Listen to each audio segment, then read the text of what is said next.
It seems to be part of the leftist founding mythology that anything good in the world stems from diversity. There seems to be an assumption that until people from the third world showed up, us Europeans could barely tie our own shoelaces, or better yet, even invent shoelaces. This whole issue reared its head again recently when a relatively large lefty Remainer account on X got very upset with Donald Trump's running mate JD Vance because he said this about London. This is sort of what globalization does, right? And this is what I really worry about. It's like London doesn't feel fully English to me anymore. No. Right?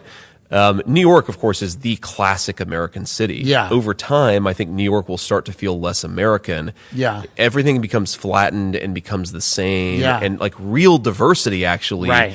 is like I'd kind of like to go to a different place and have it be different. You want Paris to be Paris. Exactly. Yeah. And not have it all just feel the same. Right. So relatively innocuous and sentiments that tens of millions of people across the Western world would agree with. But they're not sentiments that the ironically named Best for Britain channel would agree with. They tweeted out to their 200,000 followers, "Take our city's name out of your mouth, Vance. London was built by immigrants. There is nothing more English than our diverse, polyglot, multicultural capital city." Now we'll get to some of these bizarre claims in just a second, but what's immediately noticeable about this is the cognitive dissonance on display. I'm referring to the statement, "There is nothing more English than our diverse, polyglot, multicultural capital city."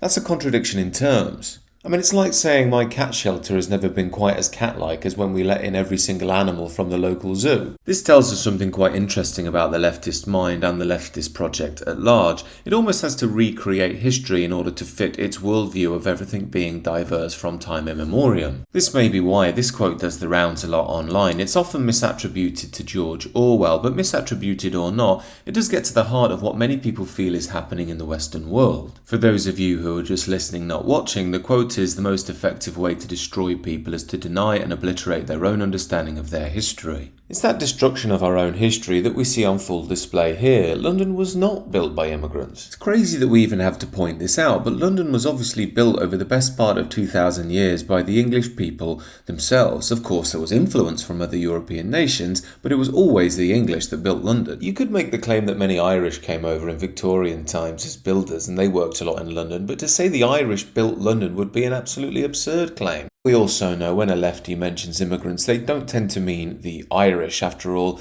the Irish are very culturally similar to us, we've got a long shared history, and many of the Irish who came over here have completely integrated. As you can see from this handy GIF on your screen, in 1961, London was almost 98% white. And we can see it changing over the years, and by 2021, it's only 36.8% white British. So we can see that many lefties are very eager to rewrite our own history in order to justify their diverse, globalist worldview. To quote something that George Orwell actually did say, or at least write, "He who controls the past controls the future. He who controls the present controls the past." It's this rewriting of our past that we see happening all around us today. London has been built by immigrants. Diversity is the most English thing of all time. If you question any of it, it doesn't matter if you're right. What matters is you're evil and stupid and racist because you disagree with the prevailing woke orthodoxy of the age. I think it's our duty as Britons to challenge these lies, whether they're in the form